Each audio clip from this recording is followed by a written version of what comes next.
Si bien quería hacer como rápidamente el recuento, ha habido un esfuerzo muy grande de cada una de las alianzas, por lo menos de las que observamos, que vimos esfuerzos muy decididos a nivel de educación formal, de educación no formal y de mecanismos de difusión o de información abierto a partir de plataformas tecnológicas, que fueron como las tres grandes líneas que en general pudimos ver en todos los países. Respecto a orientación vocacional en particular, creo que hay que hacer la distinción. Orientación vocacional, orientación laboral e intermediación laboral no son en el mismo tiempo ni en el mismo espacio. Hay que diferenciarlas. Creo que son procesos que deben ir encadenados en el tiempo y no ser sometidos a la misma atención en el mismo tiempo. ¿Por qué? Porque responden a resultados distintos, porque responden a objetivos distintos. Una cosa es cuando yo a un chico que ya tomó una decisión le ayudo a través de apresto laboral, a través de recomendaciones, a través de cómo enfrentar una entrevista, cómo buscar un espacio laboral, cómo conectarse con el mercado laboral en particular, es un tema. Él ya tomó una decisión, ya está encaminado. Otra cosa muy distinta, y aquí viene el segundo espacio de recomendaciones, cuando yo tomo a un niño y le voy enseñando en el tiempo a tomar decisiones respecto a de qué es lo que quiere hacer de su vida. Eso es otra cosa, es distinto.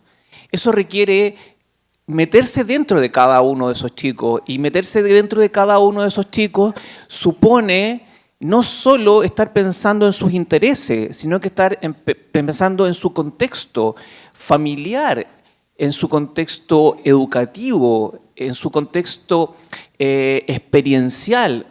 Ese tratamiento obviamente que no puede estar en los mismos tiempos, por lo tanto requiere un proceso distinto, y ahí hay que hacer una distinción. Creo que no significa que trabajemos, significa que trabajemos diferenciadamente, pero con metas distintas, con mecanismos de evaluación distintos, con tiempos distintos. O sea, hoy día nosotros vimos en las experiencias de los países que se hicieron intervenciones muy robustas a nivel de educación formal, con chicos que están hoy día, en Chile es primero medio, segundo medio, tercero medio, creo que en otros países es sexto grado, séptimo grado, para haciendo la comparación.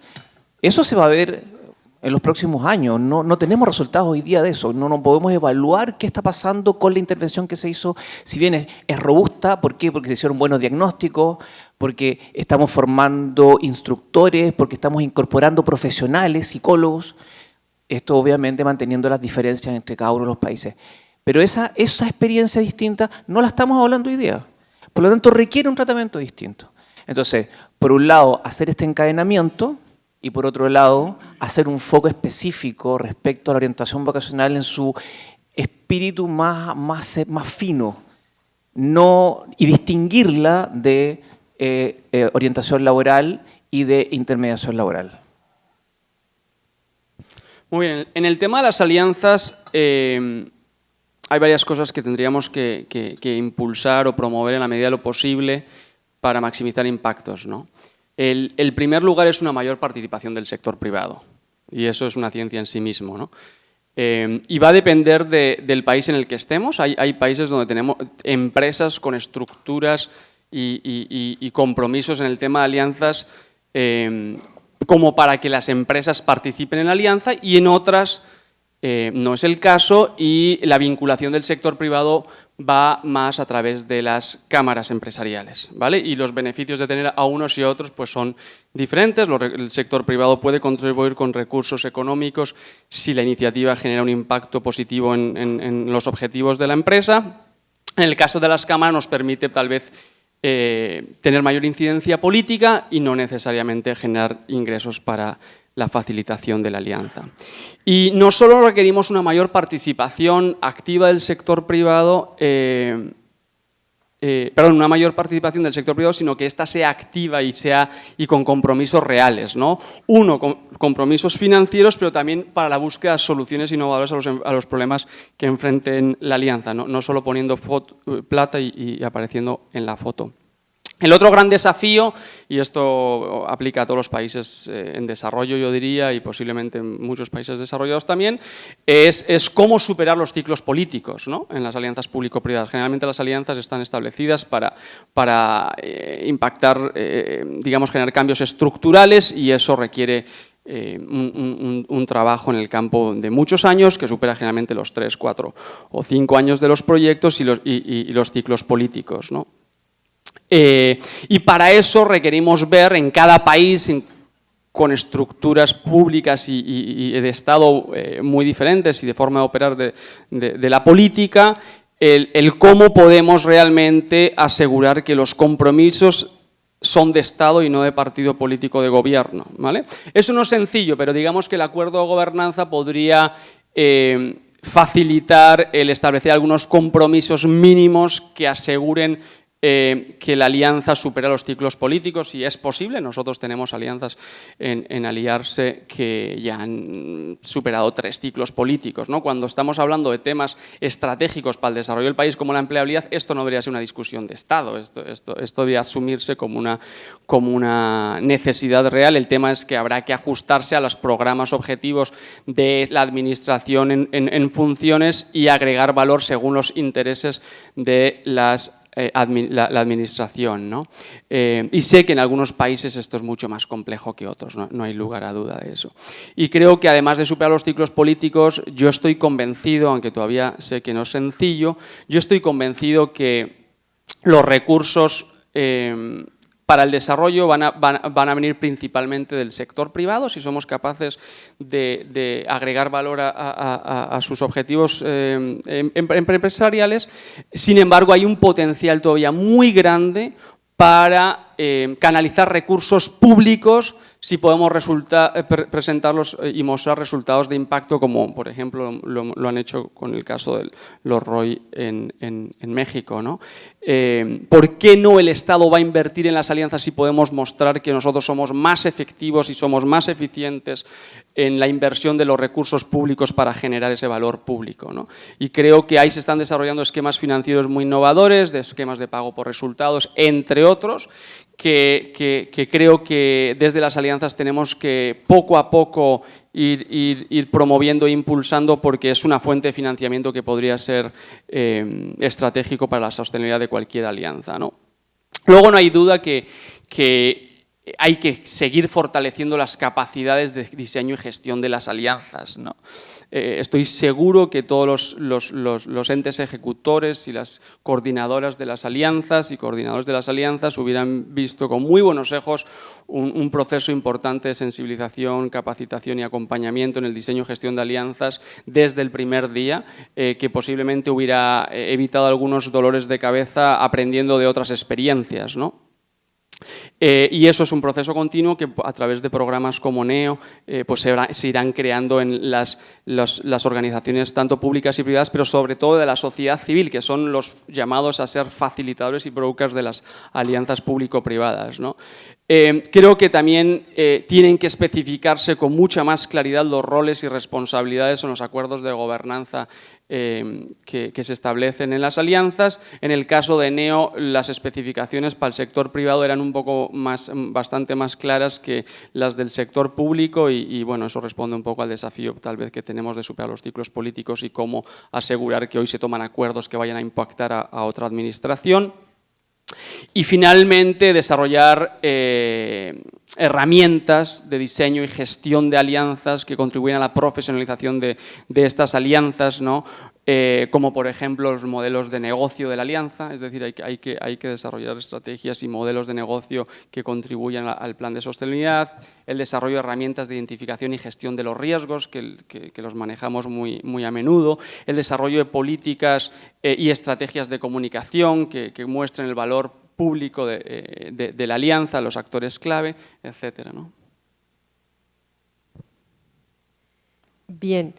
En cuanto al componente de habilidades socioemocionales, un desafío sería generar y propiciar una discusión a nivel conceptual de las habilidades socioemocionales para poder impactar más y sobre todo en las autoridades que están encargadas del diseño de la política e incluso en los niveles institucionales para que la aplicación del PTS no sea instrumental, sino que esté generando además una capacidad conceptual, metodológica de aproximación a este tema. Por otro lado, sería muy importante definir unas estrategias de adaptación a poblaciones diferenciales, ya que alguien llamaba la atención sobre el tema de género, pero encontramos en el caso de Paraguay un aliado que es Saraquí, una entidad que trabaja con población con discapacidad, que se hacía mucho la pregunta de cómo en el marco de esta licencia que le impide transformar y variar, cómo adaptar a esta población. Lo mismo puede suceder en Panamá frente a su población indígena, en la población más rural, etcétera. Entonces, como que el modelo de PTS se enfrenta a cómo siendo modelo con todas las garantías de calidad de las que ya habíamos mencionado, cómo se vuelve un modelo que también sea flexible y adaptable a ese tipo de realidades que se dan en cada país. Por otro lado, tener unas posibilidades de enfoques, maneras, esquemas de incorporación del PTS flexibles dentro de esa misma modelo. ¿Por qué? Porque PTS son 30 lecciones de 1 hora semanal y encontramos que en las ofertas de cursos cortos, entonces los operadores dicen, pero yo cómo le meto 30 horas más, yo cómo le meto 1 hora a la semana más, yo lo podría hacer intensificado en 8 horas. Y realmente uno entiende que hay características que se han definido del PTS de esa manera porque tienen también una razón de ser. O sea, si yo hago 8 horas seguidas, de pronto no es lo mismo que 1 hora semanalmente en lo que genera como proceso la formación. Entonces, esas son unas tensiones que están entre la apuesta metodológica para un resultado y la apuesta de la intervención. Y es importante que desde el modelo se puedan dar esas salidas para que no pase o que se desvirtúa ya en la aplicación práctica que hacen los operadores o se desecha, porque es que si no me dejan hacer nada, entonces yo no hago nada, entonces deseché. Entonces hay que resolver la tensión. Por otro lado, es muy importante definir, como ya había dicho, ese esquema de replicabilidad con miras a la sostenibilidad a nivel micro y poder pensar en procesos de formación situada. ¿Por qué? Porque en muchos casos nos decían muy chévere encontrarnos con otra gente, los 4 días intensos, pero eso es muy difícil para ciertas realidades, más cuando era lo territorial, digamos, lejos de las capitales, y que al ser una formación como sacada del contexto real, se vuelve una formación como de laboratorio.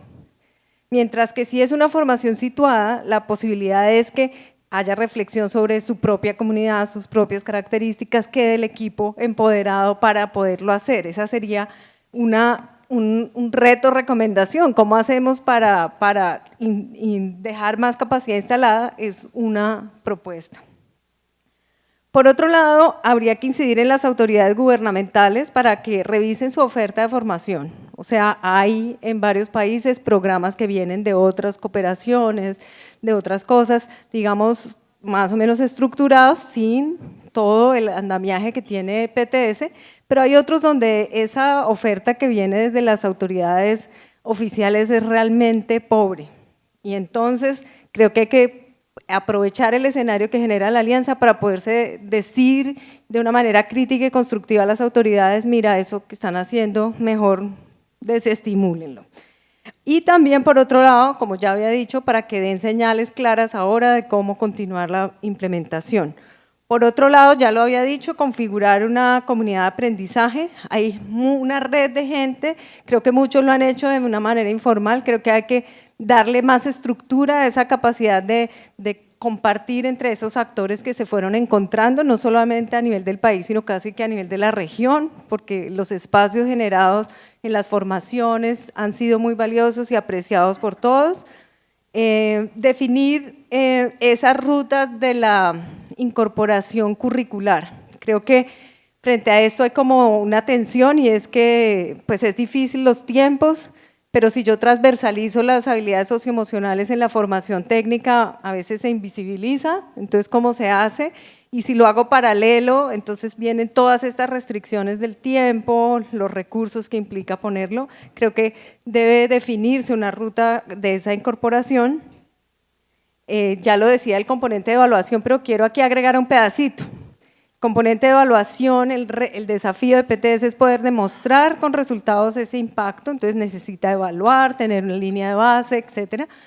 Pero en el espacio de formación se necesita también una estrategia de evaluación formativa, que ese facilitador sepa cómo trabajar con los estudiantes ese componente. El ciclo metodológico que plantea PTS es súper potente, está basado en el constructivismo, recoge el tema del aprendizaje activo sin caer en la lúdica y la dinámica sin sentido, que me parece que es muy importante eso. Alguien preguntó antes sobre eso, es que tenemos que meterle lúdica a esto, ¿no? Lúdica como tal no, pero sí meterle metodología activa, meterle capacidad de reflexión, etcétera. Entonces, eso es muy valioso, hay que complementarlo con la evaluación formativa. Ya lo había dicho, incorporar en el estándar de NEO, darle un poquito más de carne a ese estándar sobre lo de socioemocionales, más allá de que si existe o no, ya con la experiencia hay elementos u otros indicadores de calidad que nos pueden ayudar a que las instituciones perciban esto. Creo que es fundamental, de las cosas más apreciadas en casi todos los países es partir de un proceso de aseguramiento de calidad que surge de una autoevaluación y que los compromete en un plan de mejora y que PTS o su manera de acercarse a habilidades socioemocionales esté ahí es súper clave. Y pues para el modelo mismo de PTS, pues si bien hay 80 lecciones, en este proceso se privilegiaron 54, de las cuales 30 obligatorias, 5 a elección de cada país u operador. Sí sería pensando en cómo PTS no se quede atrás, PTS y en su equipo de diseño más alto, debería ir pensando en cómo ir agregando ciertas competencias que vayan haciendo evolucionar el modelo hacia las otras competencias que empiezan a visualizarse en lo emergente y cómo irle incorporando esto y de pronto tener un set de competencias y de lecciones que permitan esa adaptabilidad, porque cuando son 30 más solo 5, solo tengo 5 como para adaptar a mi realidad es muy poco. Entonces, ¿cómo de pronto tener un set más amplio, incorporar la evaluación, que la elección sea basada también en la situación de esos grupos y poder ir dando señales para que el proyecto no se acabe y no se agote en sí mismo? Bueno, muy bien. Dos grandes retos que vemos desde el lado del ROI. El primero, cómo sistematizar el entendimiento de la demanda laboral. Anteriormente les comenté que una mejor práctica de NEO era cómo acercamos la empresa y la academia, y eso estuvo muy bien y está bien hacerlo con reuniones, de sentarnos todos en la misma mesa, pero debemos ser más ágiles en cómo tenemos esa información al segundo y en tiempo real. Entonces, cómo lograr coger de todas las bases de datos que ya están disponibles públicamente en Internet, donde todas las empresas ponen sus vacantes, requerimientos, skills, habilidades, carreras, y leer esto al segundo, tener un mecanismo de captura y de análisis Big Data que nos permita entender en cada segundo. El contador hoy en día necesita saber A, B o C. Hoy en día estoy enseñando A y B, por ende incorporo C al currículo. Tener ese entendimiento que nos permita adaptarnos a las necesidades empresariales y garantizar total pertinencia a lo que enseñamos y pues no apostar con la vida de los jóvenes, sino garantizarles que lo que yo les enseño hoy en día es lo que la empresa requiere y demanda hoy en día. Ese como primer gran reto. El segundo, cómo sistematizar la medición del ROI, que no sea un ejercicio donde vino una firma consultora, lo hizo una vez, lo medimos, hoy genero este impacto en ROI, pero hacia adelante, ¿qué? En un año, ¿será que los cambios que hice sí lo mejoraron, lo empeoraron? No lo sabemos. ¿Cómo montar un sistema de gestión que nos permita medirlo año a año? Y más importante, prospectarlo y gerenciarlo. Es decir, estoy feliz con el ROI que estamos generando hoy en día. ¿Cuál es ese ROI que quiero generar en 5 años?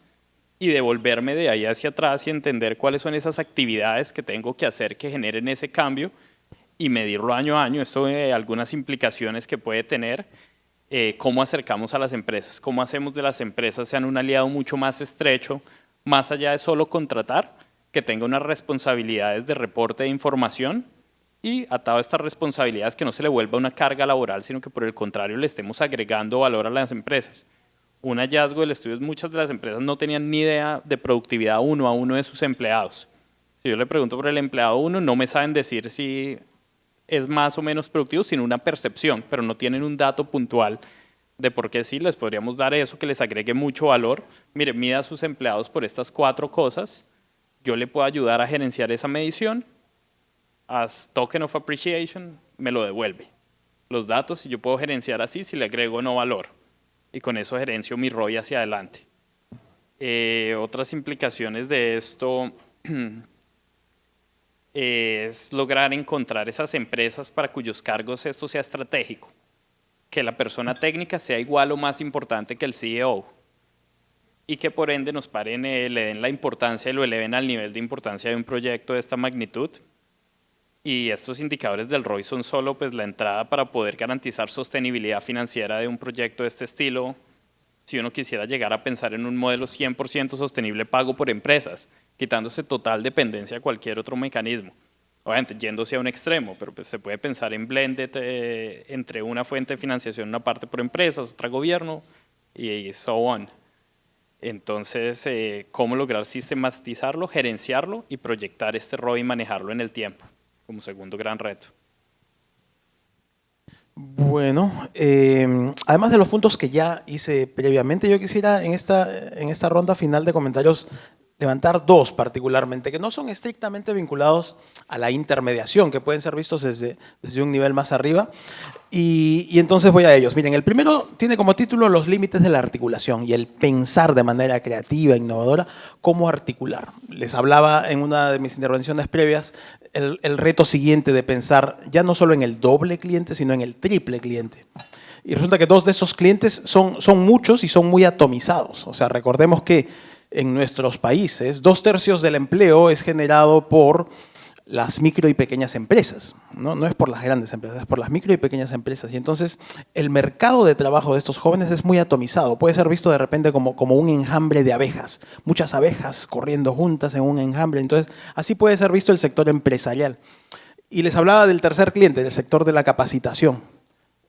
Para este segmento de nuestros jóvenes vulnerables, esos jóvenes no van a las grandes universidades tampoco, van a pequeños institutos.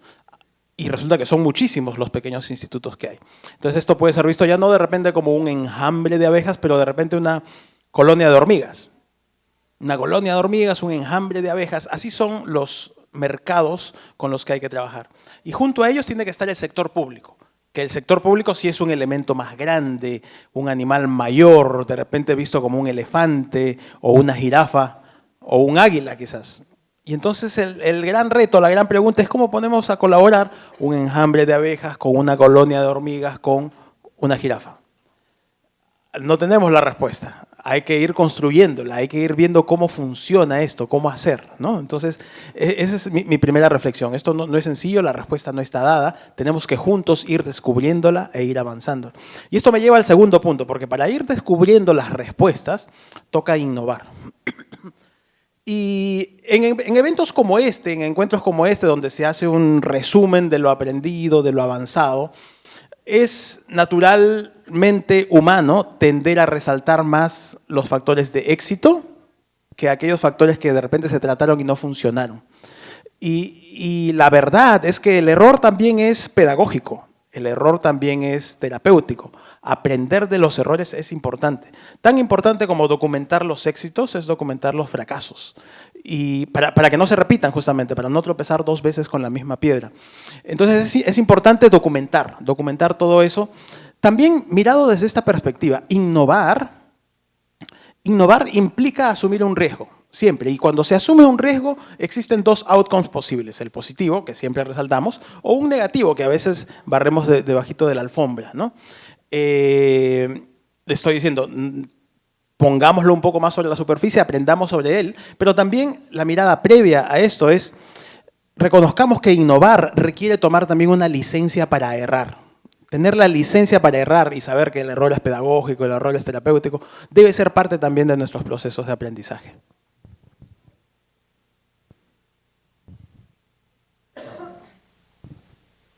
Muchas gracias a todos. Abrimos nuevamente entonces un primer bloque de preguntas. Yo tengo una pregunta que, un poco a manera de reflexión, ¿no? Un poco ayer lo que también hablamos de mejorar Neo a futuro, bueno, está el gran reto que va con la primera reflexión de Hugo también, de cómo fortalecemos esas alianzas y también cómo hacemos que el sector público pueda absorber mejor estas innovaciones. Está el tema también de cómo incorporamos o aprovechamos mejor la tecnología en un Neo 2.0, que es lo que hablaba, por ejemplo, tú en la primera sesión, y el tema también de Big Data, por ejemplo, que es tan importante, ¿no?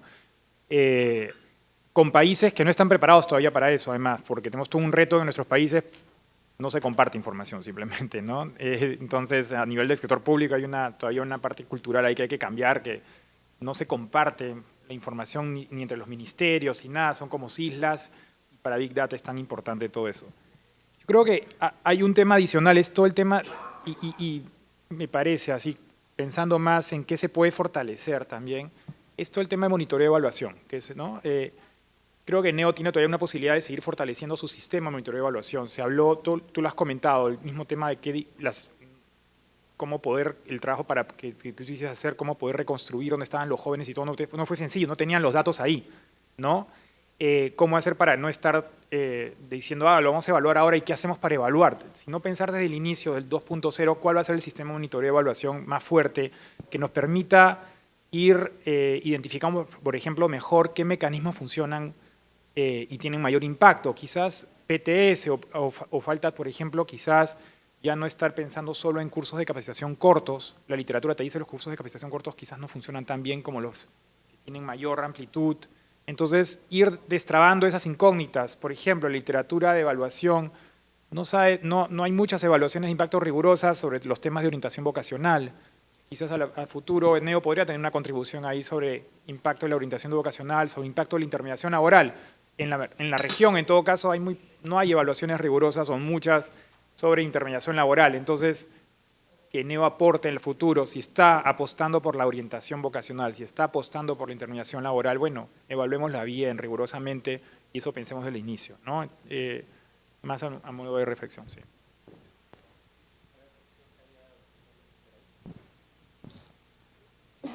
¿Era esta y cuál otra? ¿Quién era primero? Ok, tomamos primero estas tres y luego…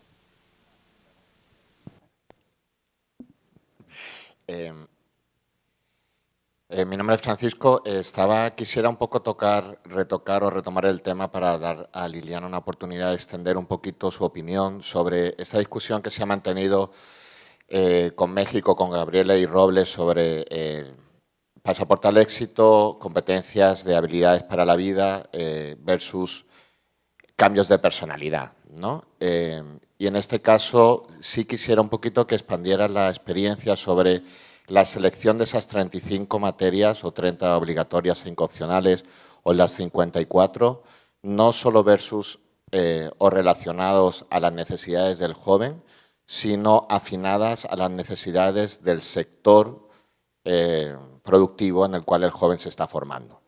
Es decir, entiendo que puede haber un conjunto de competencias para la vida y el trabajo que pueden ser más generales, pero sí seguro hay un conjunto de competencias para la vida y el trabajo que son muy específicas del sector, que muchas veces creo que la mayoría de los intentos de habilidades para la vida no considera, pero sí creo que PTS, por lo menos de un concepto, sí considera, ¿no? Entonces, si podrías explicar un poquito más ese proceso de selección y si ese criterio se está considerando o no, te lo agradecería.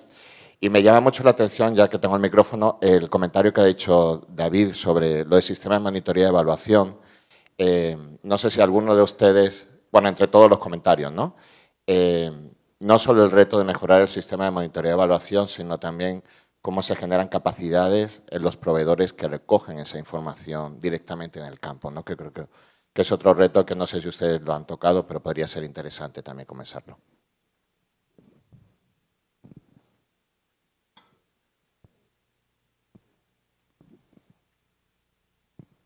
Buenos días, mi nombre es Iván. Quería aportar en esta idea de mejora de NEO con dos, digamos, propuestas. La primera está vinculada a lo que nos mencionaba Víctor en su momento, que es, de alguna manera, entrar en la mente de los jóvenes. Y me hacía ruido un poco un paradigma que se ha repetido bastante acá respecto a los jóvenes, y es que los jóvenes, de alguna manera, podrían estar teniendo un proyecto de vida claro. Eso me hace a mí mucho ruido, entre otras cosas porque en el Perú nos hemos embarcado en una digamos, aventura de tratar de ingresar a la OCDE, y lo que hemos descubierto de estos países es que el promedio de ingreso a los centros de formación superior es de 22 años. Quiere decir que desde que terminan la secundaria hasta los 22 años, por ahí hay una nebulosa que probablemente sea el momento de las indecisiones, o en los que los proyectos de vida seguramente se van construyendo más que se van definiendo. Y esto me hace recordar un dato de un investigador argentino que habla bastante de neurociencia, que señalaba que el cerebro como que madura a los 24 años, de alguna manera biológica, anatómica, no sé, por ahí había algo de digamos, precisión. Entonces, capaz que no se trata de pensar en el joven como alguien que tiene ya las cosas claras o que las está, de alguna manera, aclarando con el proceso, y por lo tanto sí es necesario entender los mecanismos a través de los cuales toman decisiones los jóvenes en Latinoamérica y en nuestros países. Eso capaz que sea vital como punto de inicio. La otra idea estaba más vinculada a la sostenibilidad que puede existir o que debería existir en el marco del proyecto, de la iniciativa NEO. Y yo creo que se tiene que pensar más en la sostenibilidad del ecosistema más que del modelo. Yo recordaba aquí una de las lecciones de Esteban Gil-Liska, un economista peruano graduado en el Instituto Tecnológico de Massachusetts, que decía que el Estado tendría que ser innovador fundamentalmente. Eso no es posible en este tiempo, pero es una exigencia ciertamente de los nuevos tiempos, de manera que de alguna manera tenemos que hacerle consciente al Estado este nuevo rol que debe de asumir en tanto y en cuanto se viene la cuarta revolución, tenemos señales de que esto, me refiero al mercado de trabajo, se está automatizando, se van a perder empleos, se van a ganar. Es decir, de alguna manera la respuesta del Estado no puede estar enmarcada en su actual estructura institucional. Tienen que haber necesariamente cambios institucionales. Y nuevas relaciones institucionales implican, de alguna manera, nuevos actores que se hagan cargo de los costos que implican estas cosas. ¿Cuáles costos? En los proyectos, por lo general, tenemos costos que están vinculados al mantenimiento de los proyectos, que es lo que típicamente se conoce como sostenibilidad. Y esto los gobiernos lo asumen como parte de su gasto corriente. En el caso del gasto de inversión, que es un poco la idea que está detrás de los proyectos, se tiene que pensar en cómo el Estado asume el mantenimiento de intangibles, que es finalmente lo que estamos produciendo. No son tangibles, no son puentes, no son carreteras. Y entonces ese mantenimiento de los intangibles eventualmente implique fundamentalmente trabajar con los directores nacionales de los gobiernos, de alguna manera, para que ellos produzcan la estructura reglamentaria, si se quiere, las directivas, los protocolos, no sé, el conjunto de instrumentos legales que hacen que, partiendo de la experiencia probada, se expanda a través de estos protocolos, a través de estas directivas, a través de estas pautas, hacia, digamos, los gobiernos subnacionales y los gobiernos territoriales. Muchas gracias. Muchas gracias. Quisiera abordar un tema que es transversal a los demás, aunque también les pido a cada miembro del equipo investigador que pudiera desde su perspectiva abordar este elemento de la evaluación, monitoreo y evaluación y seguimiento, que efectivamente NEO, cuando se concibió, no tenía como tal un sistema de evaluación de toda la iniciativa. Estos 5 estudios no son una evaluación, son más bien análisis de diferentes temas, nuevamente viendo el bosque y no los árboles, pero no podemos decir que sea una evaluación como tal, es una apreciación y un análisis muy valioso y que sí nos da muchas luces, como ya ha sido evidente en la discusión de hoy. Pero sí me parece que NEO está precisamente en un punto ahora en el que sí debe de pensar en una evaluación en términos de su objetivo último, que es la empleabilidad de 1 millón de jóvenes, pero no nada más si se logra o no ese objetivo, sino a qué costo se logra ese objetivo, porque eso es lo que realmente permite verificar qué tan deseable es la expansión del modelo y su escalamiento. En América Latina hay muchas evaluaciones, de hecho tú, David, has hecho muchas evaluaciones de algunos de los ingredientes de esos modelos de empleabilidad, y precisamente creo que un gran reto es cómo evaluar un modelo tan complejo como esto, o tan completo más que complejo, en donde tenemos los temas que hoy se han abordado. Por ejemplo, no nada más es si NEO genera o no los empleos, sino qué tanto cuál fue el valor agregado de hacerlo en alianza, o cuál fue el valor agregado de haber invertido en las habilidades socioemocionales, o qué tanto aportó la intermediación laboral, porque solamente NEO como tal sí nos puede dar un resultado muy bueno, pero en términos de decisiones de política pública siempre la decisión es cuál es la solución más eficiente también en términos de recursos.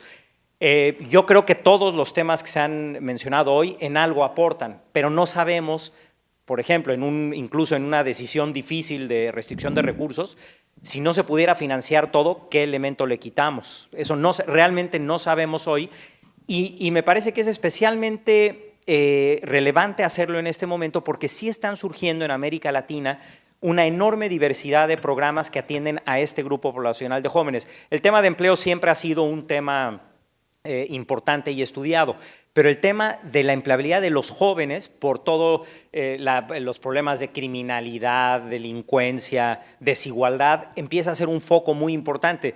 Y yo creo que muchos de los que estamos aquí interesados en el tema vemos cómo proliferan diferentes nuevas iniciativas con muy buenas intenciones y algunas que se ven muy coherentes, pero indudablemente NEO va a llegar el momento en que va a tener que decir: nosotros sí somos una mejor alternativa a estas otras, o no lo somos, con base en evidencia, que hoy no tenemos. Entonces, es un excelente momento para hacer un corte y reflexionar si es incluso necesario replantear un poco, no NEO como tal, como está corriendo el modelo actualmente, solo en algunos elementos tal vez, pero sí replantear si hace falta ese esfuerzo de evaluación que indudablemente también requiere recursos y generalmente son cuantiosos.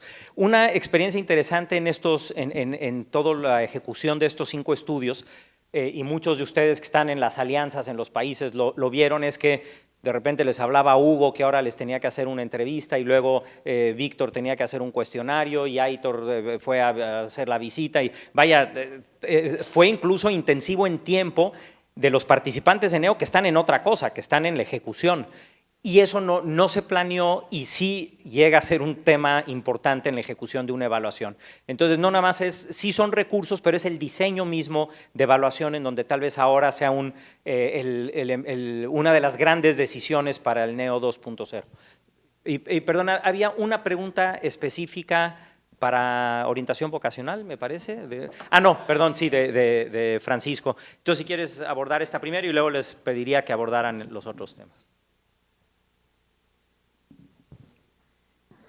Bueno, yo creo que pues es importante lo que pregunta Francisco en términos de que existe sobre la mesa una infinidad de taxonomías de competencias que se vuelven a veces como un mar ahí, que el que es un operador o que está en un programa dice, pero ¿cuáles escojo, cuáles no? Sin embargo, yo creo que aquí hay como unas tendencias, unas más centradas en lo social, en lo que son las interacciones con otras más centradas y recogiendo una tradición de la inteligencia emocional, donde se centran en temas como el manejo emocional, la estabilidad, la extraversión.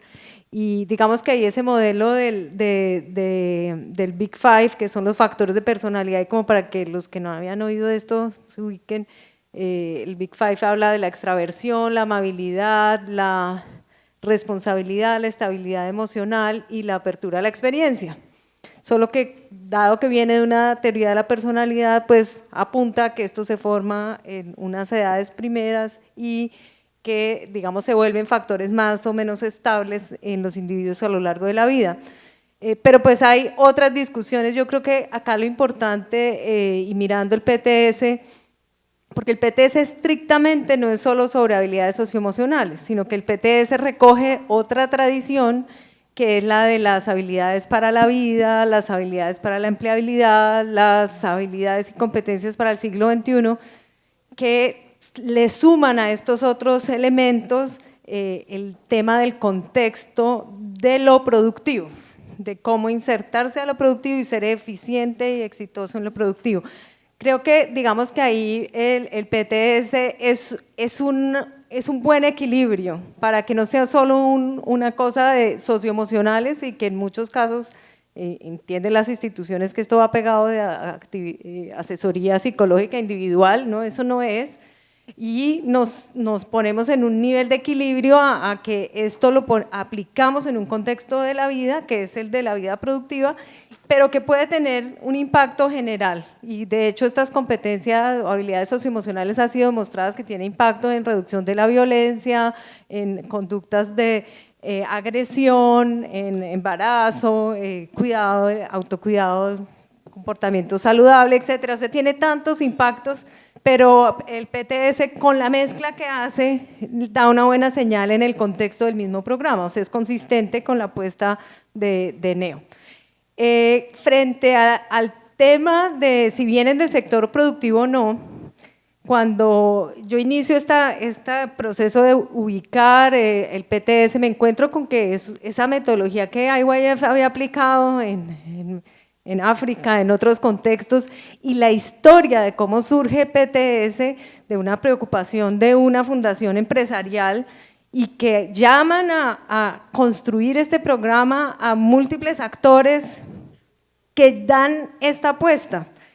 Eso es como una simplificación. En la guía que tuvimos por fortuna hacer para Neo sobre la guía para incorporar las habilidades blandas, nosotros decíamos hagan una consulta nacional y ubiquen. Cuando el PTS les llega a un país, es como si se hubiera saltado ese pedazo. Es como si se ahorró ese ejercicio tan difícil de hacer, de convocar a los empresarios a que digan qué les parece. Resume un trabajo previo de investigación y de consulta empresarial importante. Y eso es súper valioso, que podría combinarse con un set más amplio de competencias para que de alguna manera el nivel local del contexto del país sienta que le puso su pedacito y que le puso su toque idiosincrático, las necesidades de ese empresario que está allá en Nuevo León, etcétera, pero venderlo como esto de que es que ya tiene un conocimiento condensado allí importante es súper valioso en el modelo de PTS. Entonces, cuando PTS en Neo les dice, porque son 80 lecciones, para PTS llegan con 54, pero hay 25 que ya con un concepto del programa dice, estas son las 25 mínimas. Y solo hay 5, entonces realmente es muy bueno que sean 25 para que la lección no me desarticule el proceso de formación, pero es muy restringido que solo sean 5. De ahí que mi propuesta es que puedan tener el ámbito de las 80, haya un ejercicio de evaluación de entrada donde no sea elección cómo sucedió, o del operador, o de la institución, o del facilitador, cuáles son las 5, sino que si esto se basa en una evaluación de entrada que apunta a todo el set, pues se tomen decisiones más centradas en que yo voy a desarrollar las que hacen falta, las que están más débiles. Entonces, ese sería como mi reflexión sobre la pregunta que hacía Francisco.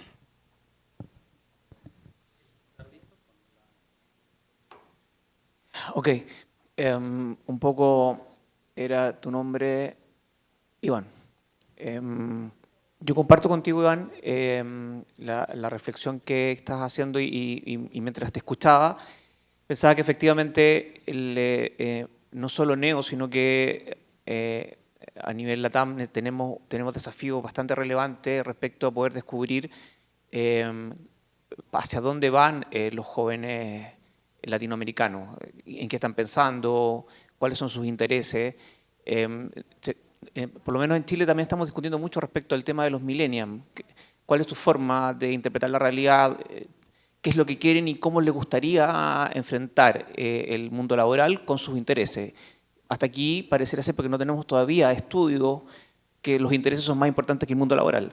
Entonces, a diferencia de a lo mejor nosotros, nuestros padres, en que estaba puesto el mundo laboral al servicio de sus intereses, hoy día están los intereses puestos, entonces no trabajan para poder hacer lo que...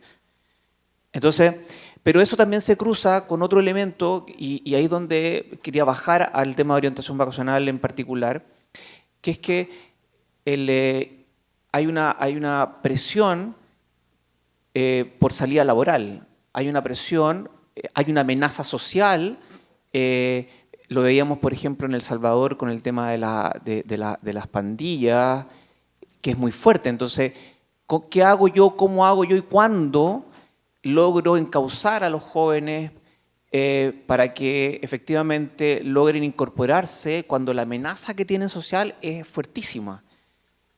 Y la amenaza que tienen, y aquí estoy hablando desde la orientación vocacional, estoy hablando desde PTS, estoy hablando desde su estructura como persona, cómo yo logro encauzar eso cuando los cánones de lealtad y de ética en las pandillas son más fuertes que en la propia estructura social o en su estructura familiar.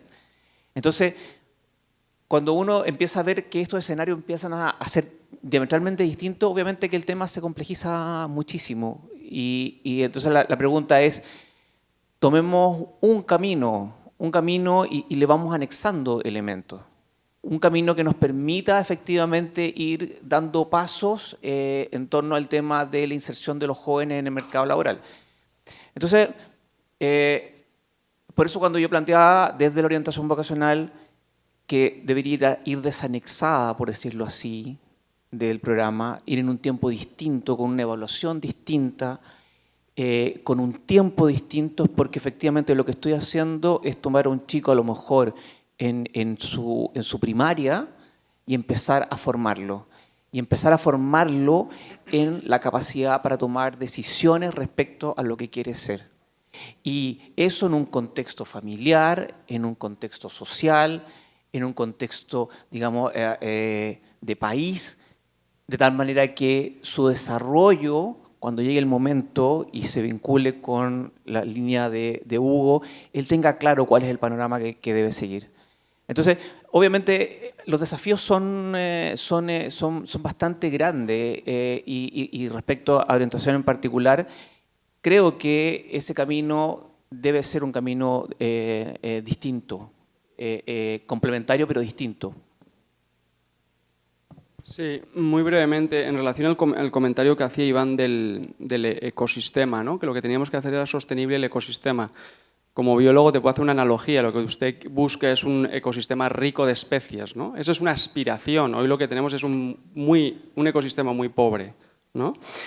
Para llegar a ese ecosistema rico necesitamos una serie de especies líderes, ¿vale?, que a través de una alianza público-privada son un instrumento estratégico, el motor o lubricante que te permite llegar a ese ecosistema sostenible que usted quiere impulsar. Pero para llegar a eso requerimos que haya una alianza que empiece a facilitar a los actores clave a demostrar el camino ideal y que con la propuesta valor vayamos incorporando a cada vez más actores. Pero tenemos que entender que hay que ir paso a paso. O sea, el ecosistema está fragmentado y crear un ecosistema sostenible es una aspiración y hay que ver cuál es la forma más efectiva de crear ese ecosistema a través de alianzas público-privadas dependiendo del contexto y cada país. Y dentro de cada país, cada región es un mundo o puede ser un mundo en sí mismo, ¿no? Perdona, déjame complementar, es que a propósito de lo que decía Héctor, Sí, los estudios que están aquí no son estudios que obviamente están en paralelo y están desconectados. Efectivamente, una cosa está encadenada con la otra. Y estaba pensando que por deformación creo que debiésemos tender hacia la institucionalidad de los procesos.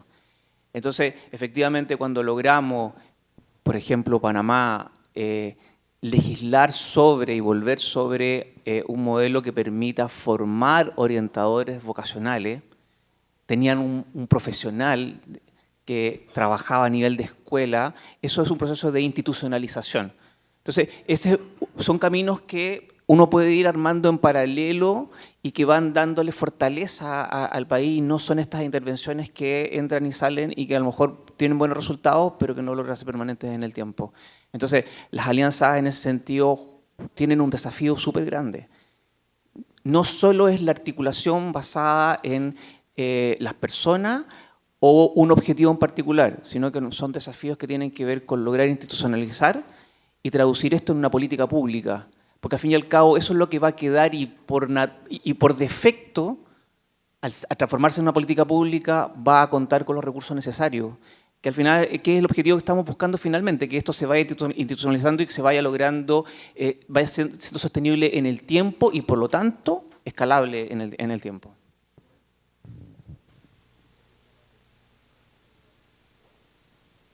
Claro. Sí, cuando hablaron de los sistemas de evaluación y de cómo gerenciar este impacto hacia adelante, cómo levantar la data en campo, creo que uno de los grandes temas es cambiar la responsabilidad. No tenemos que ser necesariamente nosotros desde Neo los que hacemos una gran inversión en personal que salgan a campo y levanten esto. Podemos apalancarse información disponible gubernamental, donde podamos cruzar cédulas de nuestros egresados versus aportes de pagos a seguridad social. Tenemos empleabilidad ahí. Cómo apalancar a las empresas, cómo hacer ese cambio de paradigma de que la empresa entienda, es que usted no está contratando un joven neo por responsabilidad social, de eso no se trata, usted está contratando un joven neo porque eso en su PIG se ve como un income adicional, como un ingreso adicional que para usted representa tanto en cash, tanto en dinero. Y ese cambio de paradigma lo que hace es que genera en ellos la intención de reportar información, de retroalimentar el sistema, porque lo que le podemos mostrar es ese delta en el tiempo de cómo cambia su ROI. Hoy en día su ROI es 1, usted nos retroalimenta eso, nos dijo que lo que usted necesitaba es que el joven ya no sepa sumar así, sino sepa sumar de esta otra manera, que ya no necesita que sume en un abaco, sino que sume en Excel, y hoy en día su ROI es 5. Y eso lo que le representa a usted en plata es tanto. Y ya, solo ese cambio de paradigma de cómo ellos nos vean hace que el reporte de información se vuelva una responsabilidad de ellos. Todo esto retroalimenta al sistema y al final del día pues podemos generar unas evaluaciones de impacto con una data 1 a 1 trazable en el tiempo, diferencia, indiferencia, se podría decir, académicamente muy valiosa, pero aún más valiosa estratégicamente en cómo cambiamos y cómo ajustamos Neo según los nuevos datos que van saliendo. Bueno, y yo complemento estas voces que están surgiendo respecto del monitoreo, la evaluación, el seguimiento, poniendo una capa adicional de complejidad en esto, porque recordemos que el elemento central y fundamental de Neo es el ser un articulador, un catalizador. Neo, al final de cuentas, es una intervención de segundo piso, ¿no? Entonces, no es el que directamente hace las cosas, sino que hace que las articulaciones sucedan. Como se dice, es un market maker, es el que hace que los mercados finalmente operen y funcionen. Entonces, en ese sentido, el desarrollar conocimiento, evaluar los impactos de Neo se hace mucho más complejo, pues, porque ¿cómo es que se hace un mercado? Y en hacer los mercados lleva a una complejidad en la pregunta adicional, y es que en este tipo de desarrollos, los últimos 20, 30 años, hemos prestado bastante atención a la pregunta del qué, del what works. What works ha sido como la pregunta más importante a la que hemos estado abocados muchos de los economistas de investigación en el desarrollo. ¿Qué funciona? Pero en este caso particular, como en varios de los retos más recientes y modernos del desarrollo, más que preguntarnos qué funciona, es preguntarnos cómo funciona, cómo se hacen las cosas, cómo se hacen en nuestros ecosistemas las cosas. Y en este caso particular, donde estamos trabajando con jóvenes, de quienes ya conocemos la acumulación de carencias en habilidades, en afectos, en formaciones, en todo esto, es mucho más importante el cómo funciona que el qué. Para el qué tenemos algunas ideas, tenemos algunas líneas, tenemos algo de conocimiento generado. Sobre el cómo estamos mucho más analfabetos. Sí, en relación al tema de evaluación de las alianzas, se me olvidó comentar algo importante. Nosotros planteamos que las alianzas deben evaluar los resultados, el impacto y lo que nosotros llamamos el estado de salud. Y en el caso de NEO planteamos que NEO tenía, desde el punto de vista de alianzas, tenía, digamos que, herramientas de medición de resultados importantes comparado con otras alianzas y obviamente tiene que ver por pues, la estructura de financiamiento del proyecto en sí. Lo que sí hemos recomendado a todas las alianzas es la necesidad de crear lo que nosotros llamamos el estado de salud de las alianzas, que no es ni más ni menos que medir el nivel de satisfacción de las expectativas que tienen los socios en la alianza. Y que eso, como planteamos en las recomendaciones al estudio, se debería hacer idealmente cada 6 meses, pero mínimo anualmente en todas las alianzas. ¿Cómo vamos a mantener y generar corresponsabilidades con los socios públicos y privados si no tenemos conocimiento de si estamos cumpliendo sus expectativas o no? Y en América Latina y en algunos países en particular, en el mundo, la gente no es tan transparente como uno quisiera, ¿no? Y muchas veces nos damos cuenta demasiado tarde que no estábamos cumpliendo sus expectativas y es tan tarde que ya los hemos perdido, estamos a punto de perderlos como socios. Entonces, una recomendación importante es medir anualmente, idealmente por un tercero, que puede estar cerca a la iniciativa, si se están cumpliendo las expectativas y también evaluar cómo el socio es, porque claro, son muy críticos, ¿no? Y es muy fácil, digamos, proponer mejoras y criticar lo que se está haciendo desde la Secretaría Técnica de la Alianza, pero que se autoevalúen como socios y que planteen cómo pueden contribuir el próximo año a mejorar su participación en la Alianza. Eso es una recomendación que os haríamos a todos, ¿no? Y que nunca es tarde, by the way. Es dolorosa, pero muy valiosa. Bien, y como en esa línea, creo que, digamos que desde Entra 21, que tenía su componente de evaluación centrado en el indicador de empleabilidad, pues esto es importante, o sea, esto de que se puede evaluar global, pues ese es el indicador y entiendo que en NEO también está incorporada esa evaluación, sino que hay que desmembrarla. Por ejemplo, si frente a la incidencia en política pública, ¿cuáles serían los indicadores que vamos a tomar? ¿Cuántos programas había en la región en habilidades socioemocionales? ¿Cuántos se transformaron? ¿Cuánta gente del aparato estatal se formó? O sea que hay unos indicadores como del proceso que también dicen mucho, pueden decir de qué pasó en cada uno de los países. Ese, por ejemplo, es otro elemento importante. Yo sí creo que es clave que está la mirada gruesa de ese indicador de la empleabilidad y el del retorno de la inversión, pero que cada componente pueda consolidar su set de indicadores propios. Y en ese caso, como ya lo he dicho, pues PTS tiene el reto de hacer esa evaluación para poder decir si este componente es el que agregó allá o es el de intermediación o el de orientación. Bueno, había 2 preguntas por lo menos esperando. Bueno, muchas gracias. Soy Elisa de Minaya, especialista FOMIN basada acá en la representación de Perú.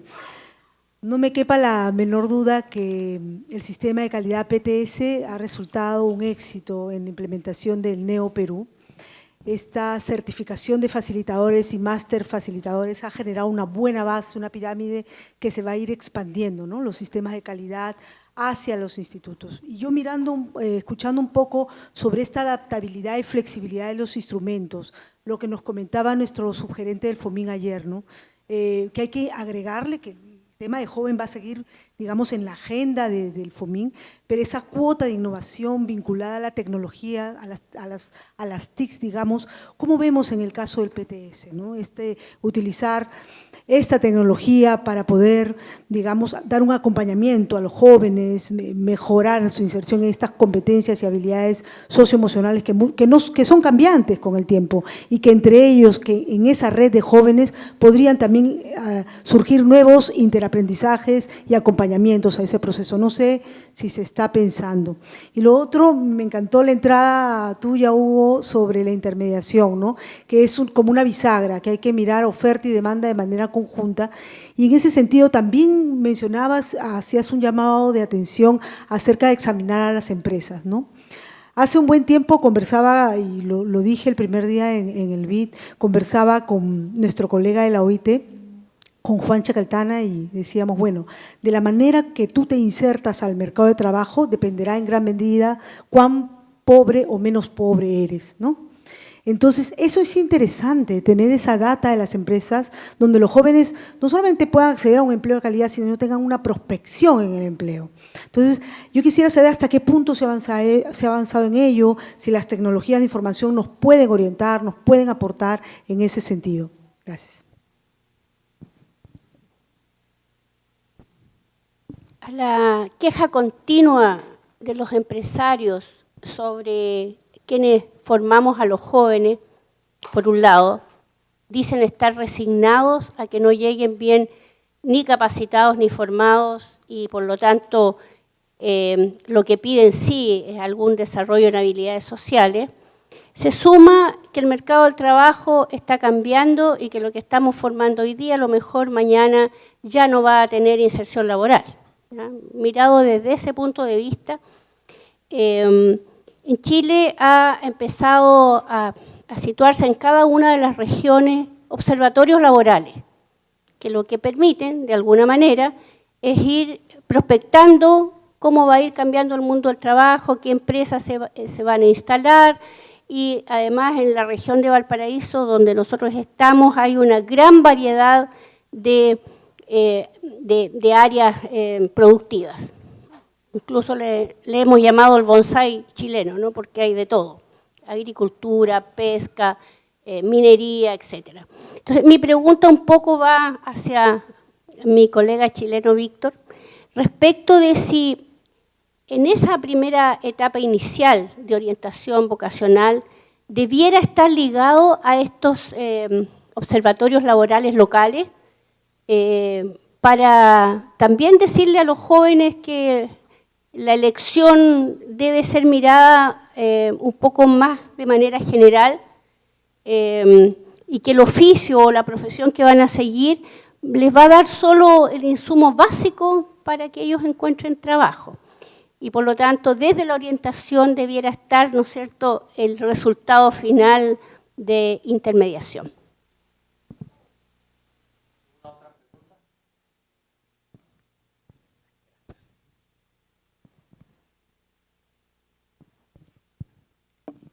Buenas tardes ya creo, o buenos días todavía, María Dolores del Ministerio de Trabajo, para aportar algo con lo que dice la colega de Chile. Sí, nosotros del Ministerio de Trabajo tenemos el Servicio de Orientación Vocacional e Información Ocupacional.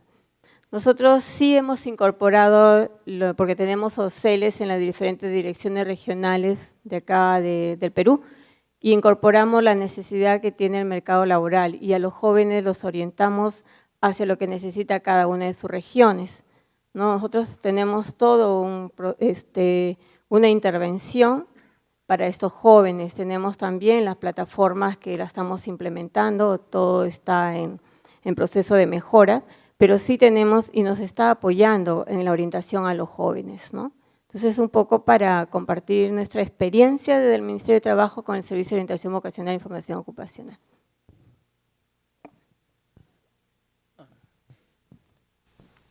Sí, solo también para aportar un poco a lo que mencionaba mi colega de Chile.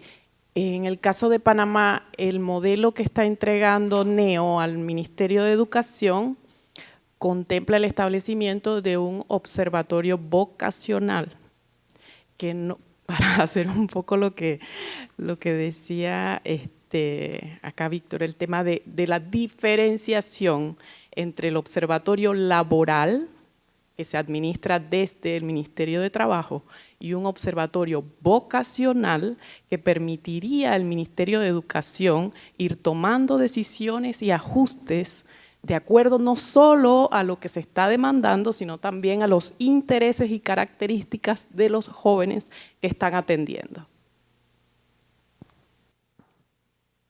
Muchas gracias. Tomamos una última de esta ronda para...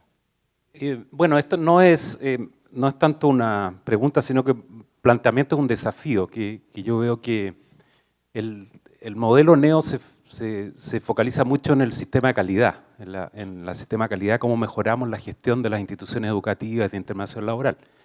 Entonces yo creo que los estudios generan conocimiento muy valioso, aprendizaje muy valioso de algunos de los componentes de este sistema de calidad.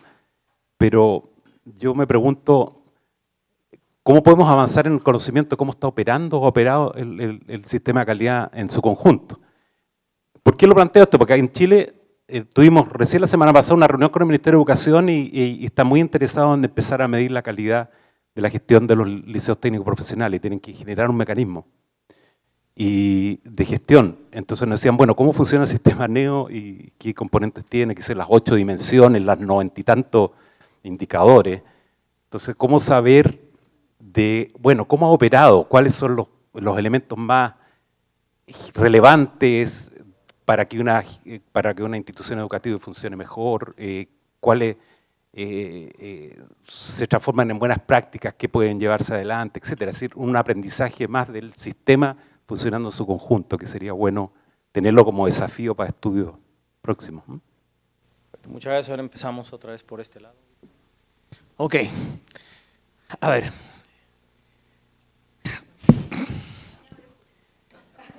Sí, es difícil, pero efectivamente cuando estamos pensando desde el paradigma de la orientación vocacional, y lo quería relatar como una suerte como ejemplo, que me parece que es un ejemplo real, que es que cuando un niño en primaria dice quiero ser astronauta, la pregunta es quién, cómo y con qué instrumentos guía a ese niño para que efectivamente, si tiene las capacidades, si mantiene el interés, si tiene el apoyo y el respaldo social directo e indirecto, sigue un camino hasta lograr ser astronauta.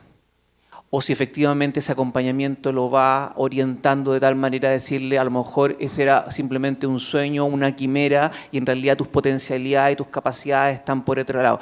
¿Cuándo y cómo hacemos ese trabajo? ¿Y para qué? Cuando ese niño llegue al final de su formación secundaria, siga creyendo que puede ser un astronauta, pero no tiene idea de física, no tiene idea de química, se marea en los aviones. O sea, nunca descubrió que no tiene capacidad. Bueno, si se subió alguna vez se marea en un transporte público. Entonces, ese proceso que es durante los primeros años, es un proceso que tiene que ser acompañado. Es ahí donde el niño va descubriendo. Ahora, segunda derivada, va descubriendo a través de sus decisiones. Ese es el segundo elemento que tiene que ser parte del aprendizaje. Él toma decisiones respecto a lo que va descubriendo de sí y de su contexto, y de su entorno, y de sus capacidades, y de su respaldo.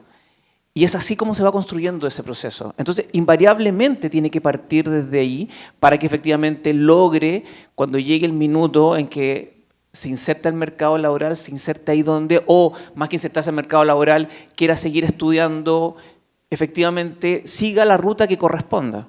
No sé si va a llegar a ser astronauta o no, pero por lo menos va a seguir ese camino, porque va a depender de un montón de variables. Hay muchos chicos que tienen sueños que son maravillosos, pero no tienen una familia que los pueda respaldar, no tienen a lo mejor los recursos, o bien los recursos existen, pero nadie le dijo, mira, hay que tocar esta puerta para que esos recursos aparezcan. Yo soy un convencido, o por lo menos tengo desde la realidad que conozco en detalle, en el caso chileno, si hay algo que sobra, por lo menos en Chile, son recursos para la formación. Sobran. se botan, en mi opinión, se despilfarran. Por lo tanto, la pregunta es ¿quién abre esas puertas para que los chicos efectivamente sigan ese camino? Ahora, eso empieza tempranamente. Y ahí hay que hacer un esfuerzo en particular. Y que es un esfuerzo muy distinto a cuando en los modelos más antiguos los niños egresaban de la secundaria y entonces aparecía un orientador vocacional que le decía, bueno, ¿dónde te quieres insertar tú? Entonces, ¿cuál es la motivación de un niño que terminó la secundaria y le dicen, ¿dónde te gustaría insertarte? ¿Dónde creen ustedes que la mayoría va a querer insertarse? Donde puede ganar más recursos, donde puede tener una carrera corta, rápida, eficiente y que rápidamente lo lleve a tener un excelente estándar de vida. ¿Y esa es la decisión adecuada? No. Porque efectivamente no se va a lograr desarrollar profesionalmente, a lo mejor tampoco lo va a lograr. Entonces, lo único que es parte de la reflexión de lo que fuimos viendo es que tenemos que hacer un esfuerzo por hacer esa distinción y que quede claramente establecida. Son tiempos totalmente distintos, son instrumentos totalmente distintos y no hay que confundirlos. Y hay que hacer esa diferenciación. Y un poco lo que está haciendo Zuleika en Panamá es buscar ese camino. Y un poco lo que hace también Perú a través de Sobio también es buscar ese camino. Desde temprana edad empezar a informar. Tú hablabas del espectro. Efectivamente sí, hay que hablarles de todo. Ellos tienen que conocer el mundo en el cual están parados. Y el orientador tiene que conocer el mundo en el cual está parado él. Tiene que conocer su historia de vida. Por eso que cuando hace un rato atrás hacía la reflexión de, cuando hablamos de orientación vocacional estamos hablando desde el individuo, desde ese personaje que tiene una historia de vida, que tiene padres o que a lo mejor no tiene padres, que a lo mejor tiene una familia extendida o a lo mejor es corta, etcétera, etcétera. Desde ahí es cuando parte el proceso.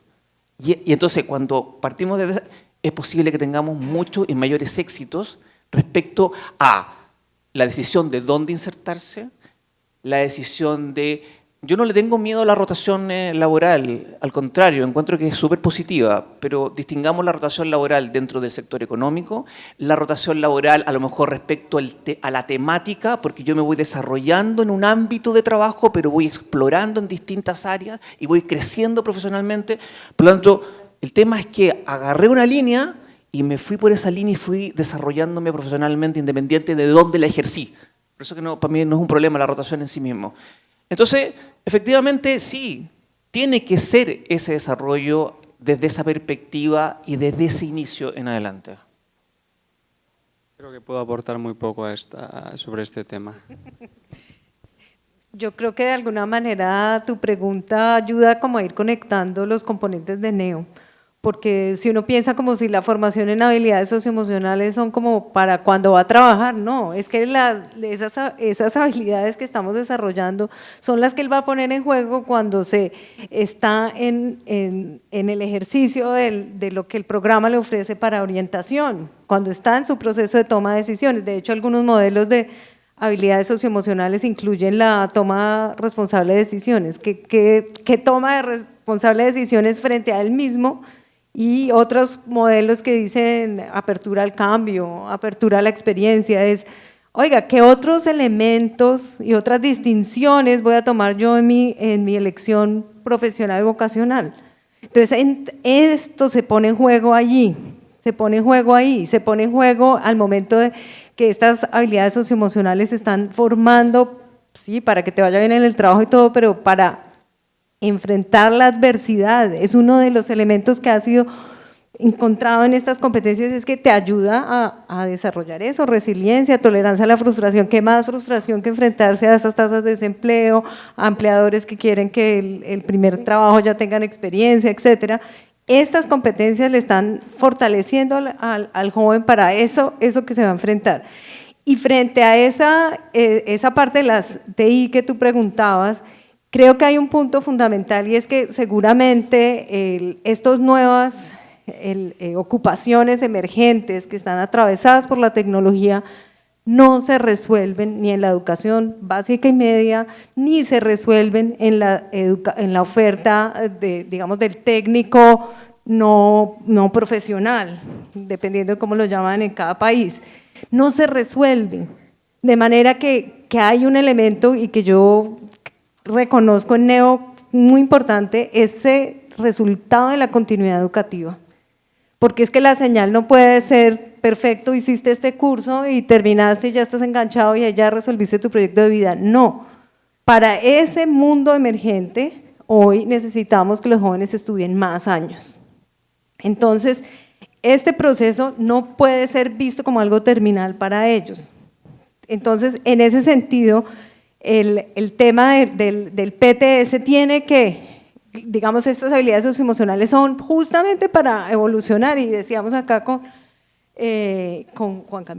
Juan Pablo, que cómo evaluar esos que se fueron porque lo echaron, se fueron porque se aburrió, se fueron porque consiguió un mejor trabajo, se fue porque se fue a estudiar de tiempo completo. Y ahí ese indicador puede decir otras cosas, y otras cosas que van a mostrar que ese proceso de orientación sí le mostró lograr crear un escenario futuro, y a ese escenario futuro yo tengo que estudiar más. Y creo que es un elemento clave que deberíamos, pues, como no perder de vista, porque es un indicador que me parece muy importante. Cuando hicimos Entra 21 en Colombia, nosotros decíamos, pero déjennos poner un indicador de continuidad educativa, y es clave que lo haya pensando en esa prospección. Dale, y de pronto solo para complementar, creo que pues, es un buen momento de reflexión para pensar cuál es el impacto que queremos generar con Neo. Es un tema de que me entraron a estudiar X número de personas, es un tema de cuántos de esos X que entraron se graduaron, lo queremos llevar a siguientes órdenes. ¿Cuántos de esos que se graduaron consiguieron empleo? ¿Cuántos de esos que tienen empleo consiguieron empleo en lo que los formé? ¿Es formal? ¿Cuántos de esos que están empleados formalmente en los que los formé tienen un ingreso decente? Es decir, ganan más del salario mínimo, ganan más que la media de los que hacen ese mismo empleo. Y podemos seguir elevando esto a diferentes órdenes de impacto, pero tener claridad de cuál es ese fin último y devolvernos de ahí a cómo podemos generarlo.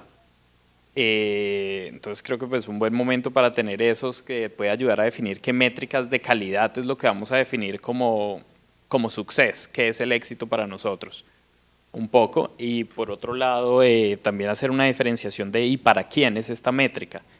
Entonces, solo para recalcar el tema de rotación, si mi gran meta final es que aquellos que yo forme en Neo tengan el mejor ingreso posible, el hecho de que roten en muchas empresas, si eso conlleva aumentos salariales, para mí es perfecto. No tengo ningún problema con eso. Si por el otro lado las empresas son un stakeholder muy importante para mí porque son los que me fondean, el hecho de que el joven rote es un costo altísimo para la empresa, y en ese momento yo tengo un problema con eso. Y de pronto es ambas. Yo quiero maximizar la curva de ingresos, mientras que tengo unas restricciones de que quiero maximizar el ROI para la empresa, y con eso en mente tengo que tomar unas acciones u otras que nos conlleven a eso. Pero siempre tener muy claro cuáles son esas grandes métricas de impacto y para quién. Ahora, sobre eso de la rotación, me gustaría poner las cosas en contexto, porque vivimos en un mundo del trabajo, no solamente en el Perú, no solamente en Latinoamérica, sino en el mundo en general. Vivimos en un mundo del trabajo que está cambiando aceleradamente, especialmente estas últimas décadas. El trabajo a tiempo parcial viene creciendo, la rotación laboral viene aumentando. Entonces, esto es algo que está sucediendo en todos los mercados, de repente particularmente con nuestros jóvenes Neo también, pero pongamos esto en perspectiva. Y nuevamente, mirar esto como una moneda que tiene dos caras. Puede tener un aspecto tremendamente positivo y puede tener otros aspectos que vale la pena mirar y preguntarnos qué es lo que está pasando, si es que es conveniente tanta rotación o no. Pero es algo que está pasando, y especialmente pasa con estos jóvenes, los millennials y los postmillennials que están entrando a los mercados de trabajo, y hay que tener presente, hay que tener en cuenta. Quiero tomar el comentario de Elizabeth acerca de la importancia del primer empleo y contextualizarlo dentro de esto, de los trabajos a tiempo parcial, de la alta rotación.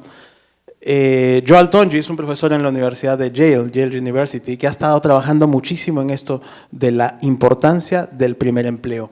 Las características del primer empleo de un joven son un predictor muy importante de la trayectoria laboral de las personas. Ahora, en el contexto este que les digo, que el trabajo a tiempo parcial está aumentando, la rotación laboral está aumentando, hay que pensar entonces ya no solamente estrictamente en el primer empleo, sino en el inicio de la secuencia laboral. ¿Cómo es ese perfil laboral? ¿Dónde trabaja a tiempo parcial? ¿Qué empleos combina? Porque los jóvenes también combinan empleos de repente por temporadas, estacionalmente. Entonces, comprender eso, sabiendo que en la medida que mejoremos ese inicio, vamos a mejorar toda la trayectoria futura. Dicho eso, también quiero decir una última cosa respecto de cómo conceptualizamos la transición de la escuela al trabajo y cómo está conceptualizada también aquí dentro del contexto neo. Tendemos a pensar esto como un proceso lineal. Recibimos a los jóvenes, los capacitamos, los formamos, los intermediamos, los insertamos y se gradúan del programa. Hay una secuencia lineal, hay una linealidad. La verdad es que el mundo no es lineal, el mundo no es así de unidireccional. Los jóvenes entran a estudiar y simultáneamente trabajan. Al inicio trabajan pues en lo que pueden, son jóvenes vulnerables, trabajan en una chambita, en un pituto, como dicen en Chile, en lo que puedan. Y conforme van formándose, van adquiriendo habilidades, entonces van cambiando a otras chambitas donde puedan ir usando estas habilidades y así van combinando el empleo con el estudio. Después se gradúan y entonces solo trabajan, pero como decía, la rotación es alta y el trabajo a tiempo parcial también aumenta, entonces combinan más de un empleo y a veces van de regreso, se dan cuenta que quieren estudiar algo más, quieren adquirir algunas habilidades adicionales. Esa linealidad con la que tendemos a pensar esa transición de la escuela al trabajo necesita ser repensada, la verdad. Hay mucho más vaivenes que movimientos unidireccionales.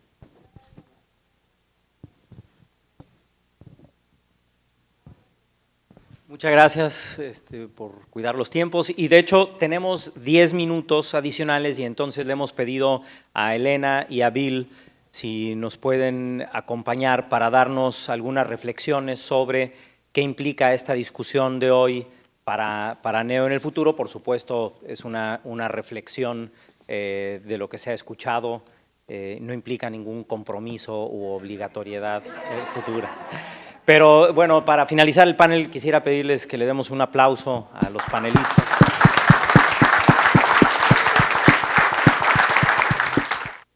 No final comments could be made without, frankly, this morning of what were a series of, I think, the richest aliaisiquísimas. It wasn't an evaluation of NEO, as you said well, Miguel, but they were 5 estudios that should be helping. If we're into continuous learning, which I think our young people are going to need to do for the rest of their life, transition to work, transition back to school, to continuous learning, to get a new job later on. I think NEO and Intro over the last 17 or so years has been a continuous journey, and the journey hasn't ended. These 5 studies, of which, 2 of them are close to being finished and 3 are... They're almost all finished, okay, but we haven't seen them yet, and then the question is, what do we do with them? And how can we, and we've been discussing here, how can we build maybe a little chapeau in which we don't give out 5 separate papers that someone might read 1 or 2 of them, but how, if we're trying to influence scale and policy and sustainability with governments, with business, with civil society, how can we make the most out of these 5 studies and maybe some of the videos? Because someone could read your study if they have the patience, but some of you in 30 to 60 seconds today made some astonishing, I think, insightful remarks that we need to capture here if we're going to influence governments and businesses and donors for the long haul. So I want to just congratulate this group. Miguel, you've been with us for a long time, and the 5 of you are stunning to make no criticisms or comparisons culturally, but I have worked all over the world. Most of my early experiences were in Latin America.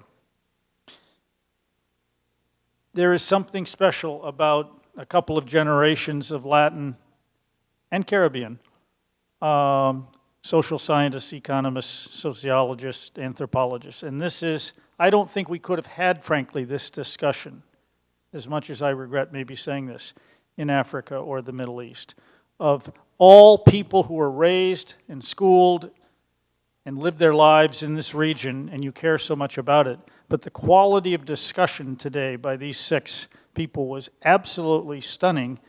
But it was borrowing off of course, the work that you've done out here. And I hope we're learning from them and they can learn from us, because, again, the journey to full employment or close to full employment, we have to have if the young people are going to have a future. My Portuguese didn't keep me from participating or listening and understanding 98 or 9% of what you were saying. Sometimes the jokes are a special word that might not be in the normal vocabulary I missed. But I just thank you all for that. One of my board members on IYF, a Paulista, Elio Matar, who interestingly enough was Vice Minister of Commerce under Fernando Henrique Cardoso, but then ran 2 of Brazil's most sensational NGOs, one dealing with children and youth and one now dealing with sustainability, economic and energy type of sustainability. He always was encouraging me and everyone else who would listen to him about the sistematização de aprendizagem.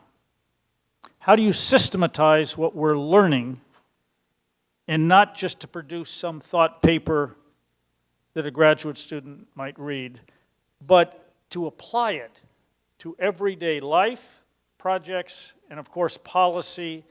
And if we're not taking good stuff that we're learning to do and not taking it to scale in sustainability, then we're not taking life or making positive change seriously. We have to get to scale, because there are just too many things out there that if without scale, you can't have education, health systems, employability, and all that in any of our countries, let alone in countries that, again, are trying to figure out whether the youth bulge is a demographic dividend or a demographic albatross, and we certainly hope it will be a dividend.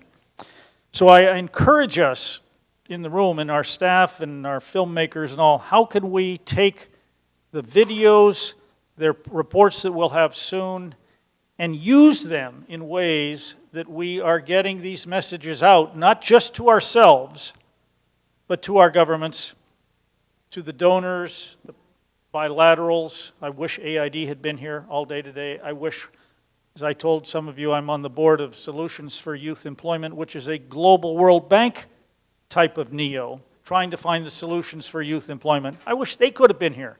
This was as rich a discussion as I have really ever heard on what does it take to get us to scalable, sustainable solutions.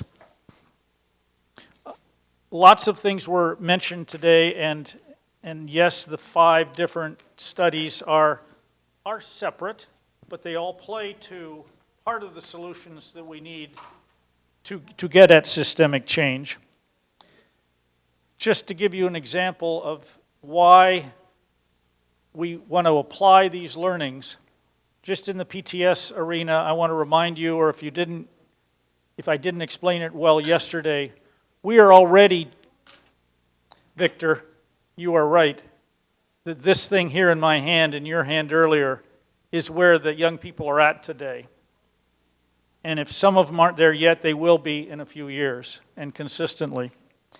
This won't replace the classroom or learning by doing, but we have to have a blended learning piece.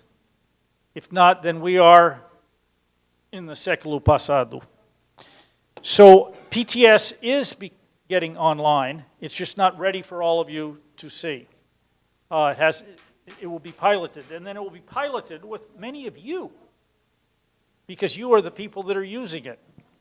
And it's one of our NEO participants, PepsiCo, that is paying for that. And it's a few $1 million to put this thing, put PTS online and really into bite-sized pieces, videos, podcasts, et cetera, gamification and all, so that young people can use this to complement, not to take the place of classroom or learning by doing, but to complement it.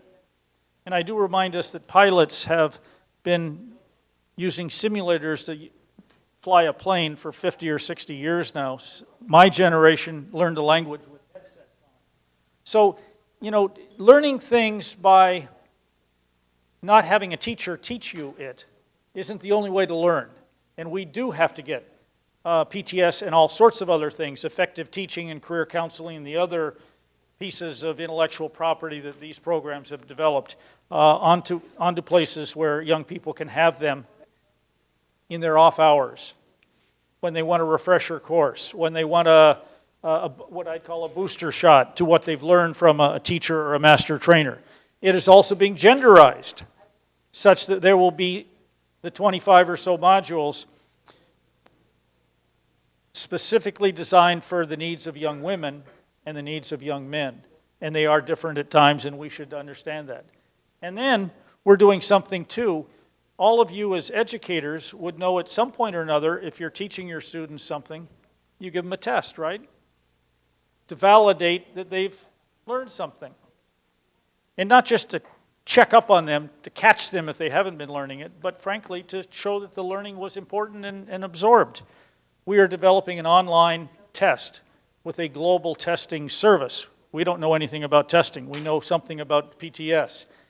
And ACT, the global tester, one of the great global testers, is developing this for us. And I think that will help the student show that she and he not have taken PTS. It's not a test of PTS. It will be a test of generic life skills. But to put that on their resume, just like you'd put that you speak fluent or conversational French or Spanish or English, why not show that you have the work readiness skills, the soft and emotional skills? It will, I think, be of value to training centers, public or private, formal or informal, after school, second chance, all types of learning programs, to show that what they're teaching around life skills is actually, they're teaching it well, and their students are actually learning. And then finally, we think it will be of value to employers who get it. Someone said here, companies hire for technical skills and fire for the lack of soft skills. That's actually true. Or if they're not fired, they're marginalized and they're not invested in, and their last job will be the first job they ever had. Employers are going to want to see that the young people that they are hiring, and some employers are going to use these soft skills in onboarding, not just before the person comes in, but in onboarding during those first months. Return on investments was talked about here, and it should be. And the projects need to show their return on investments for the MIF and corporate money that was invested, and how many graduated and how many finished their course, and all those metrics that we've learned to collect. But the real return on investment is to the young people themselves. And it was so good to have so many of them with us these last 2 days on video or in their lightning talks. And we shouldn't be having any type of conference anywhere in the world with whatever, even if you were having a presentation to the president of your country or the minister of this or the minister of that, without having some young people in the room to be part of that conversation. Because they're proof of what we're both trying to do, and they're proof of what their voice should be heard as to why it's so needed. But the real payoff, I think, to these programs will be to society. Because these young people should be working and voting and being good neighbors and paying taxes and having children until 2050 or 2060, at least. So the return on investment to the types of things we've been talking about here, getting young people ready for a 21st century career or a lifetime of work, not just the first job, although that first job is so important, is our return on investment, I think. So I just want to thank this panel today, Miguel. Extraordinary thinking and very motivating to all of us. And I just then want to take the chance to say thank you to all of you again. They couldn't have learned these things about our work if you hadn't been doing it, and if Elena and the Microsofts and the Caterpillars and the others hadn't been funding it over this last cycle. So the work does go on. This program will has another 6 months or so as certain alliances finish their work and as these studies get published, and then we have the responsibility, all of us, to get those studies out there so that people really absorb it and understand it. But the work goes on, and I was so happy to hear Kazuki-san talk about this in his closing remarks last night. We will have a 2.0. We've got to all figure out what that means. And I think we'll probably need a 3.0 after that, because to get to the 2030 goals is still 13 years off. But when we get to 2030, there will still be work to do by 2040 and 2050. And these young people that we're training today are going to be reaching our age, 2030 and 2040.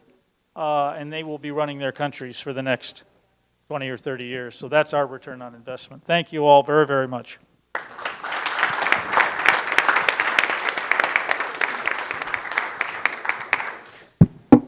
Bueno, pues muchísimas gracias. Ya, ¿cómo estamos? ¿Cómo estáis? ¿Estáis bien? ¿Animados? ¿Con ganas de seguir adelante? ¿Y vosotros? ¿Os han estrujado lo suficiente el cerebro o todavía queda algo? No, la verdad es que ha sido una discusión muy, muy buena. Muchísimas gracias, Miguel, por coordinar los estudios y la discusión. Han salido recomendaciones, yo creo que muy concretas a la hora de pensar en nuestras iniciativas 2.0, especialmente los países que están ahora mismo en eso. Yo creo que seguramente se van a ir con recomendaciones, ideas muy concretas de lo que pueden cambiar y mejorar a futuro. Así que por ese lado me ha parecido muy, muy interesante. Algo que también yo creo que debería, no sé, Miguel, tal vez tú deberías de hacer, es un poco hilar todos estos estudios con algún tipo de reflexión final, ¿no?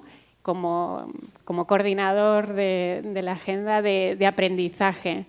Me encanta tu explicación cuando hablas de cómo trabaja NEO más a nivel territorial y cómo tiene que, con estas iniciativas más concretas y piloto, ¿no? Va permeando o trata de permear a las políticas públicas, ¿no? Y hilar un poco los hallazgos principales hacia ese fin, ¿no? Me parece que sería algo también muy, muy importante de seguir un poquito en la conversación para tener ese discurso bien claro. Y bueno, de cara a pensar como desde el punto de vista del FOMIN o del banco, también yo quería trasladaros que antes de venir a Perú, la directora por Perú del BID me llamó y estaba muy interesada en saber, bueno, de qué se trataba este evento, ¿no? Y nada, fui a explicarle, no tan elocuentemente tal vez como muchos de vosotros lo habéis contado, pero me hubiera encantado que la directora también hubiera podido estar aquí para ver todo lo que se ha hecho.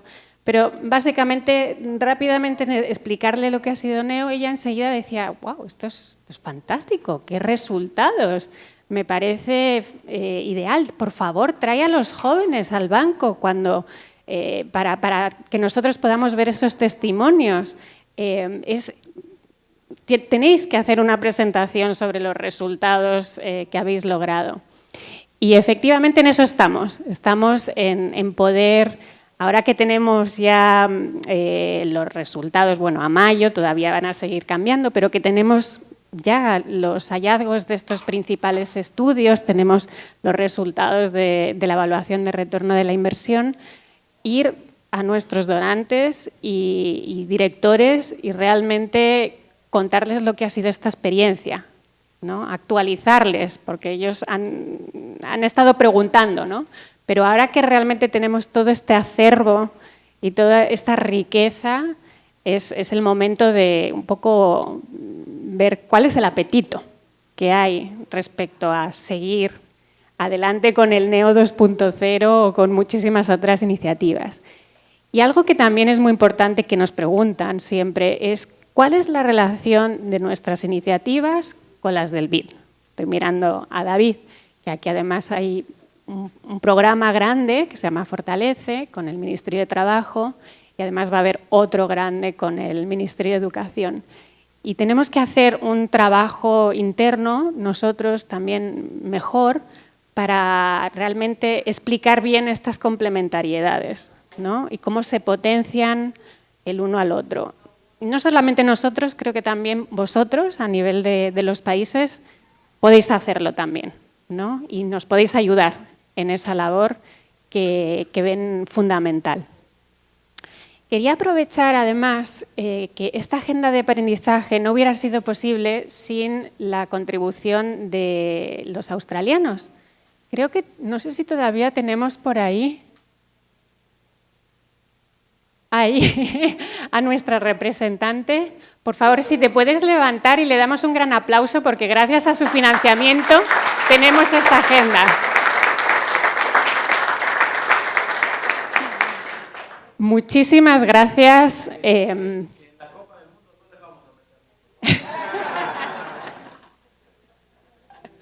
Perú se ofrece a no meter ningún gol, no he oído nada del resto.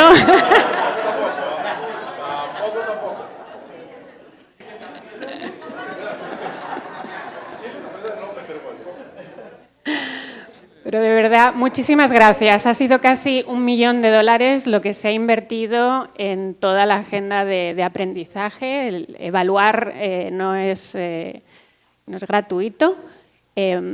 Y bueno, yo me quedaría con 2 reflexiones tal vez de todo esto. Una es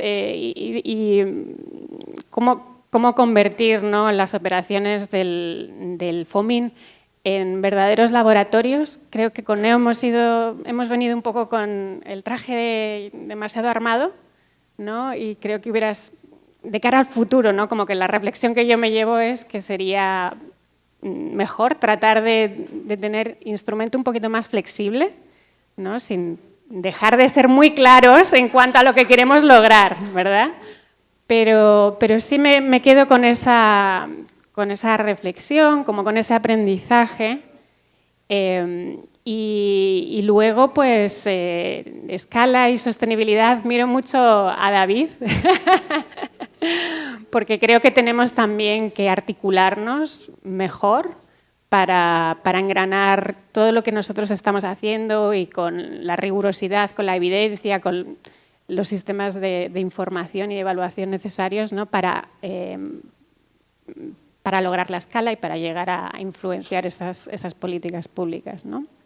Y nada más. Muchísimas gracias a todos por haber sido tan pacientes con nosotros, por haber contribuido tanto a la conversación. Y bueno, seguimos, todavía esto no termina, simplemente que esto es un granito y vamos a seguir difundiendo los hallazgos y pensando cómo podemos continuar a futuro.